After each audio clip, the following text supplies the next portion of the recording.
ये लड़का जो पकौड़े की दुकान चला रहा है, क्या लगता है वो मेहनत करके आखिर कितना अमीर बन सकता है? शायद ये आगे चलकर एक बड़ा सा रेस्टोरेंट खोल ले, या हो सकता है कि पैसे कमाकर एक बड़ा 2 मंजिला मकान बना ले। इससे ज्यादा क्या ही कर लेगा ये, है ना? आप भी शायद यही सोच रहे होंगे। लेकिन दोस्तों, यही वो लड़का है जो आगे चलकर पूरे भारत का सबसे अमीर आदमी बना। नाम है धीरूभाई अंबानी। तो आखिर कैसे एक पकौड़े बेचने वाले इस गरीब लड़के ने 75,000 करोड़ रुपए के टर्नओवर वाली कंपनी बनाई? आज के इस वीडियो में हम इन डेप्थ स्टोरी जानने वाले हैं। हाँ, हो सकता है कि ये वीडियो हमारे चैनल पर अपलोड होने वाले जनरल वीडियो से थोड़ी बड़ी हो, लेकिन मैं 100% दावे के साथ कह सकता हूँ कि अगर आपने इस वीडियो को पूरा देख लिया तो फिर ये आपके लाइफ में जरूर बदलाव लेकर आएगा।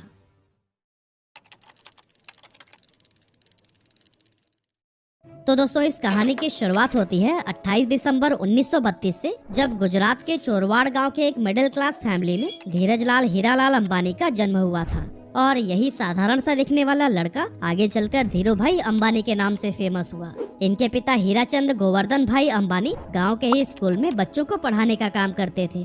और कुछ इसी तरह से जब धीरूभाई अंबानी 5 साल के हुए, तब उनका एडमिशन बहादुर खानजी स्कूल में करा दिया गया। हालांकि धीरूभाई अंबानी को पढ़ाई लिखाई से कोई खास लगाव नहीं था, फिर भी पिता के डर से न चाहते हुए भी उन्हें स्कूल जाना ही पड़ता था।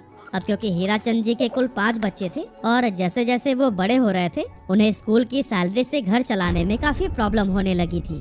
और दोस्तों, इसी गरीबी और तंगहाली से ही परेशान होकर एक दिन धीरूभाई अंबानी ने फैसला किया कि अब वो पढ़ाई छोड़कर कोई काम करेंगे। वैसे तो बेटे के इस फैसले से हीराचंद काफी नाराज हुए और उन्हें वापस स्कूल भेजने की कोशिश में लग गए, लेकिन धीरूभाई के जिद के सामने उन्होंने भी हार मान ली। अब दोस्तों, यहाँ धीरूभाई काम तो करना चाहते थे, लेकिन आखिर करें क्या, ये उन्हें समझ नहीं आ रहा था। और इस तरह से काम की तलाश में वो इधर उधर घूमते रहे। और फिर इसी टाइम पर वह अपने गांव के एक मंदिर पहुंच गए। उन्होंने देखा कि अक्सर सुनसान रहने वाले मंदिर परिसर में आज बहुत भीड़ लगी हुई थी।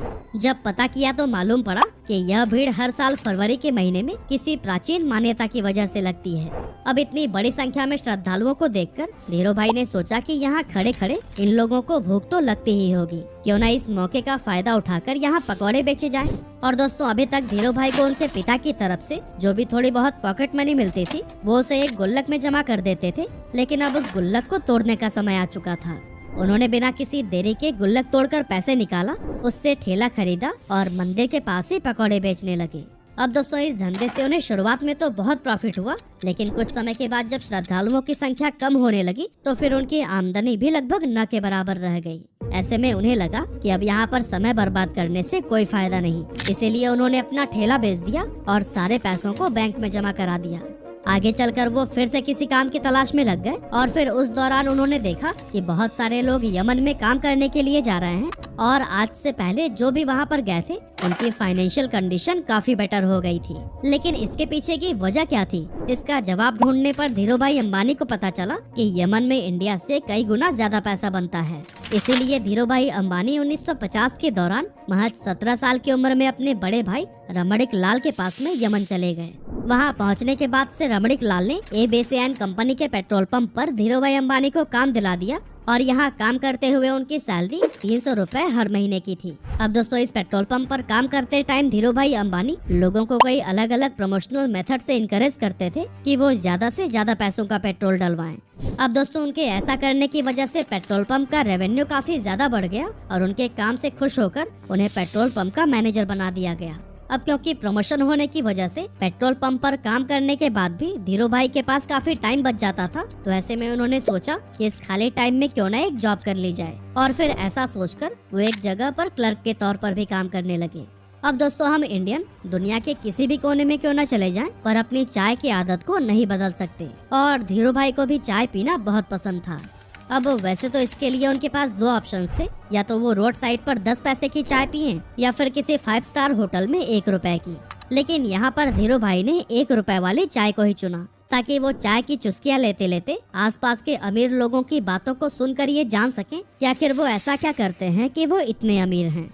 ऐसे ही एक दिन जब वो चाय पी रहे थे, तभी उन्होंने अपनी बगल वाले टेबल पर बैठे 2 लोगों की बातें सुनी, जिसमें एक व्यक्ति दूसरे को बता रहा था कि क्या तुम्हें पता है, हमारे यमन में जो चांदी के रियाल के सिक्के चलते हैं ना, उनमें लगी चांदी की कीमत इस रियाल से भी ज्यादा है।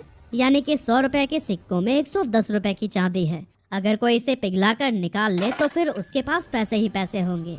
अब वैसे तो ये अमीर लोग इस बात को बस मजाक मजाक में कर रहे थे, लेकिन धीरू भाई ने इसे सीरियसली ले लिया। उन्होंने एक मशीन खरीदी और फिर लाखों की संख्या में सिक्कों को पिघलाना शुरू कर दिया। जैसे जैसे धीरू भाई का यह काम आगे बढ़ा, मार्केट में सिक्कों की कमी होने लगी और गवर्नमेंट भी इस बात से परेशान थी कि आखिर ये सिक्के जा कहाँ रहे हैं। और दोस्तों, जब गवर्नमेंट ने इस बात की जांच के लिए इन्वेस्टिगेशन टीम बनाई, तब धीरू भाई अंबानी का नाम सामने आया। हालांकि जब तक पुलिस उनके ठिकाने पर पहुंचती, धीरू भाई सारे पैसे इकट्ठा करके वहां से इंडिया निकल चुके थे। ये साल था 1958 का, जब धीरू भाई वापस अपने घर पहुंचे और जब उनके पिता ने यह सुना कि वो नौकरी छोड़कर आए हैं, तो वो काफी ज्यादा नाराज हुए। रिश्तेदारों ने भी काफी क्रिटिसाइज किया, लेकिन फिर भी उन्होंने किसी की भी बातों पर ध्यान नहीं दिया। दोस्तों, यमन से वापस आकर कुछ समय गांव में बिताने के बाद उन्होंने कोकिला बहन से शादी कर ली और फिर उसके बाद अपना बिजनेस स्टार्ट करने के लिए मुंबई चले गए। 1958 में ही उन्होंने 50,000 रुपए की पूंजी के साथ रिलायंस कॉमर्शियल कॉर्पोरेशन नाम से ऑफिस खोला और मसालों का व्यापार करने लगे। कुछ समय के बाद उन्हें पता चला कि मसालों की बजाय अगर सूत का व्यापार किया जाए तो उससे ज्यादा फायदा होगा, लेकिन प्रॉब्लम ये थी कि उनके पास इस व्यापार के लिए पर्याप्त पैसे नहीं थे। इसीलिए उन्होंने अपनी कजन चंपकलाल दमानी के साथ मिलकर व्यापार करने का सोचा, जो पहले उन्हीं के साथ यमन में रहा करते थे। लेकिन जब उन्होंने इस इंडस्ट्री में एंटर करने की ट्राई की, तब उन्हें पता चला कि यहाँ पर व्यापारियों ने एक यूनियन बना रखा है और वो सभी मिलकर किसी भी नए व्यापारी को इस इंडस्ट्री में एंटर नहीं होने देते हैं। और अगर किसी को एंटर करना भी है तो उससे पहले यूनियन के लीडर से परमिशन लेनी पड़ती है। इस तरह से एक नए फील्ड में उतरना धीरू भाई अंबानी के लिए काफी चैलेंजिंग हो गया था। हालांकि काफी मेहनत मशक्कत के बाद उन्हें ये परमिशन तो मिल गई, लेकिन इसके बाद उन्हें पता चला कि वो जिन फैक्ट्री से सूत खरीद रहे थे, उन्होंने भी एक यूनियन बना रखा है और जिन्हें फाइनल प्रोडक्ट बेचा जाता था, उनका भी एक अलग यूनियन है। इस तरह से ये सभी मिलकर इन बीच के ही व्यापारियों को लूट रहे थे, क्योंकि एक तो फैक्ट्री वाले सूत महंगे में सेल कर रहे थे और दूसरी तरफ खरीदार उसे सस्ते में ले रहे थे। बीच में नुकसान हो रहा था धीरू भाई और उनके जैसे कई सारे व्यापारियों का।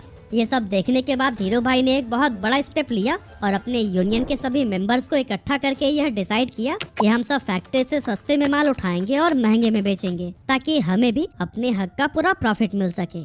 हालांकि ऐसा करने पर मुंबई के कई बड़े व्यापारी नाराज हो गए और इसीलिए उन्होंने एक आईएएस ऑफिसर को पैसे खिलाकर उस जगह पर ताला लगवा दिया जहां पर खरीदारी के लिए बोली लगाई जाती थी।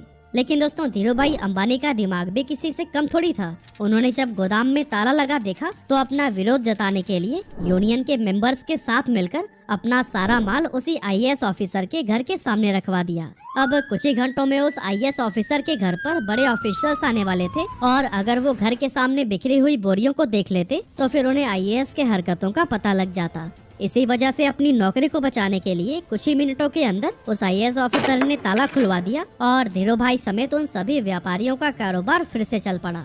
अब दोस्तों, इसके कुछ साल के बाद तक तो सब कुछ सही चल रहा था, लेकिन फिर चंपकलाल दमानी और धीरू भाई अंबानी के बीच में डिस्प्यूट होने लगी। असल में दोनों का बिजनेस माइंडसेट बहुत ज्यादा अलग अलग था। इसीलिए 1965 में चंपकलाल दमानी ने पार्टनरशिप खत्म करने की सोची और फिर दोनों अलग हो गए।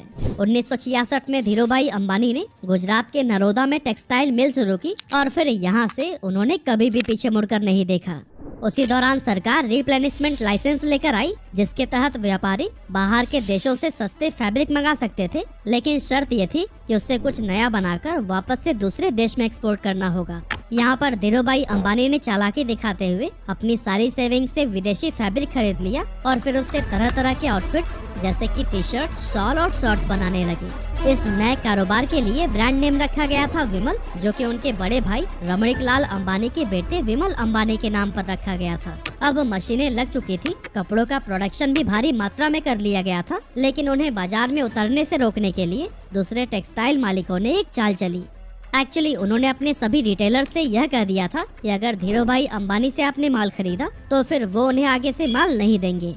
लेकिन दोस्तों, दूसरे टेक्सटाइल मालिकों की ये साजिश भी धीरू भाई अंबानी को रोक नहीं सकी। धीरू भाई पूरे देश में घूमे और रिटेलर्स को ये भरोसा दिलाया कि वो माल उन्हीं से ही खरीदे। उन्होंने सभी रिटेलर्स से ये वादा किया कि अगर नुकसान होगा तो उनके पास आना और अगर मुनाफा हुआ तो अपने पास रख लेना। धीरू भाई की ये बात थोक व्यापारियों को भी भा गई और उन्होंने उनसे जमकर कपड़े की खरीदारी की। अब चूंकि पॉलिस्टर की क्वालिटी मार्केट में मौजूद बाकी ब्रांड्स के मुकाबले बहुत ही बढ़िया थी, इसीलिए विमल के कपड़ों की डिमांड बहुत तेजी से बढ़ने लगी। और दोस्तों एक मौका तो ऐसा भी आया जब एक ही दिन में देश भर में विमल के 100 शोरूम्स का उद्घाटन किया गया और विमल उस जमाने का नंबर 1 पॉलिस्टर ब्रांड बन गया। इसके अलावा वर्ल्ड बैंक की टीम ने जब धीरू भाई के नरोदा स्थित कपड़ा मिल का इंस्पेक्शन किया तो फिर उन्होंने इसे इंडिया का बेस्ट टेक्सटाइल मिल कहा। साथ ही यहाँ पर बने हुए कपड़े डेवलप्ड कंट्री के स्टैंडर्ड्स पर भी एक्सीलेंट साबित हुए। लेकिन दोस्तों ये सफर धीरू भाई अंबानी के लिए इतना आसान नहीं था, क्योंकि जब इनके कॉम्पिटिटर्स को ये पता चला कि धीरू भाई अंबानी रिप्लेनिशमेंट का गलत फायदा उठा रहे हैं, तब उन्होंने धीरू भाई अंबानी पर केस कर दिया। इसके बाद से धीरू भाई अंबानी ने ये सफाई दी कि शर्तों में ये कहाँ लिखा गया है कि बाहर के देशों से माल मंगाकर 100% प्रोडक्ट को ही एक्सपोर्ट कर देना है। असल में धीरू भाई अंबानी विदेशी फैब्रिक से बनाए गए कपड़ों में से कुछ हिस्सा फॉरेन मार्केट के लिए रवाना कर देते थे और फिर बाकी का डोमेस्टिक के लिए रख लेते थे। और दोस्तों उनकी इस स्ट्रैटेजी से उनके बिजनेस को काफी प्रॉफिट भी हुआ। साथ ही विमल देश सहित विदेशों में भी अपनी अच्छी पहचान बनाने में कामयाब हो गया। इस एरिया में मिली सफलता के बाद धीरू भाई अंबानी ने धीरे धीरे कई और भी दूसरे सेक्टर्स में अपने बिजनेस को एक्सपेंड करना शुरू कर दिया। 8 मई 1973 को कंपनी का नाम रिलायंस कॉमर्शियल कॉरपोरेशन से बदलकर रिलायंस टेक्सटाइल इंडस्ट्रीज लिमिटेड कर दिया गया और 1976-77 के बीच इसका एनुअल टर्नओवर 70 करोड़ रुपए हो गया था। अब दोस्तों आया जनवरी 1978, जब धीरू भाई अंबानी ने आजाद भारत का पहला आईपीओ लाने का विचार किया और फिर अपनी कंपनी को बॉम्बे और अहमदाबाद स्टॉक एक्सचेंज पर लिस्ट कर दिया। 10 रुपए शेयर प्राइस पर 2.8 मिलियन इक्विटी शेयर्स का आईपीओ पेश किया गया, जिस पर इन्वेस्टर्स ने जमकर भरोसा जताया और 58,000 इन्वेस्टर्स ने इसमें इन्वेस्ट किया था। इस स्टॉक से लोगों ने भरपूर प्रॉफिट कमाया और ये इतना पॉपुलर हो गया कि जब 1986 में कंपनी की एनुअल शेयर होल्डर मीटिंग रखी गई तो फिर उस टाइम पर 30,000 शेयर होल्डर्स उसमें शामिल हुए, जो कि इंडियन कॉर्पोरेट हिस्ट्री में एक रिकॉर्ड बन गया था। कमाल की बात तो ये थी कि उस टाइम पर बॉम्बे में एक भी ऐसा हॉल नहीं था जो कि इतने लोगों की कैपेसिटी को होल्ड कर सके। इसी वजह से इस मीटिंग को एक मैदान में ऑर्गेनाइज किया गया था।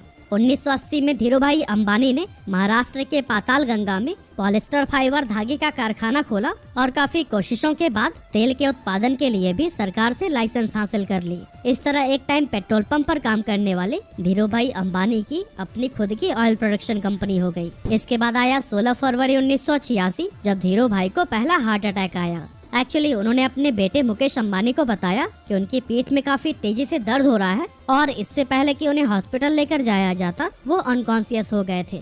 अब जब मुकेश अंबानी उन्हें लेकर अफरा तफरी में हॉस्पिटल पहुंचे तो डॉक्टर्स ने कहा कि अगले 42 घंटे इनके लिए बहुत ज्यादा क्रिटिकल हैं। लेकिन दोस्तों इतनी सीरियस हालत होने के बावजूद होश आते ही उन्होंने अपने बेटे को देखते हुए कहा, तुम परेशान मत होना बेटा, मैं सब ठीक कर दूंगा।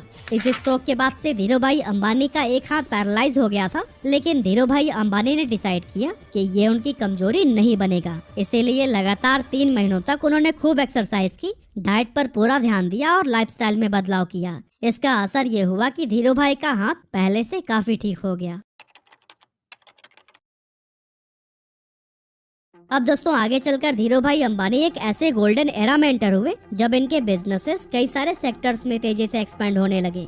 एक्चुअली 1992 में धीरू भाई अंबानी ने वो करके दिखाया जो कि उस समय की बड़ी बड़ी इंडियन कंपनीज ने सपने में भी नहीं सोचा था। असल में इस साल कंपनी ने ग्लोबल मार्केट से भी फंड जुटाना शुरू कर दिया और ऐसा करने वाली रिलायंस देश की पहली कंपनी बन गई थी। साल 1995-96 में धीरू भाई अंबानी ने 9X USA के साथ मिलकर अपनी telecom company Reliance telecom private limited की भारत में शुरुआत की। इसके बाद से 1998 से 2000 के दौरान धीरू भाई अंबानी ने दुनिया के सबसे बड़े रिफाइनरी पेट्रोकेमिकल्स को गुजरात के जामनगर में ओपन किया। और दोस्तों इस टाइम तक धीरू भाई अंबानी का इतना बड़ा नाम हो गया था कि उन्हें देश सहित विदेशों में भी पॉपुलैरिटी मिलने लगी थी।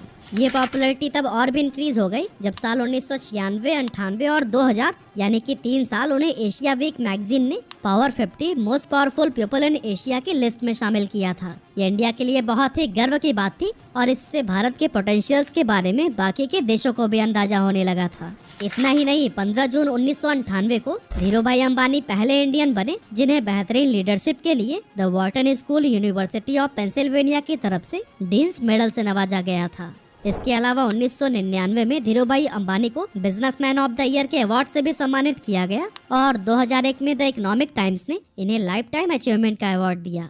और दोस्तों कहते हैं कि ये सब अवार्ड और सम्मान भले ही सिर्फ धीरू भाई अंबानी को मिले, लेकिन उनकी इस सफलता के पीछे उनकी वाइफ कोकिला बेन का भी पूरा हाथ था। एक्चुअली जब धीरू भाई अंबानी मुंबई शिफ्ट हुए थे तब उन्होंने कोकिला बहन को इंग्लिश सीखने के लिए कहा था ताकि व्यापार में वो भी उनकी मदद कर सके।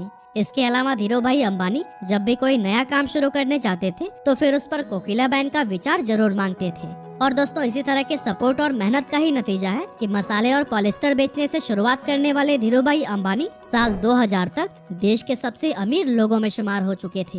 उन्होंने 350 स्क्वायर फीट के कमरे से अपने बिजनेस की शुरुआत की थी और फिर देखते ही देखते रिलायंस देश की टॉप कंपनीज में गिनी जाने लगी। कहा जाता है कि अपने सपने को पूरा करने के लिए अंबानी बेहद डिसिप्लिन लाइफ जीते थे। उन्होंने अपने काम करने के घंटे भी तय कर रखे थे और कभी भी 10 घंटे से ज्यादा काम नहीं करते थे।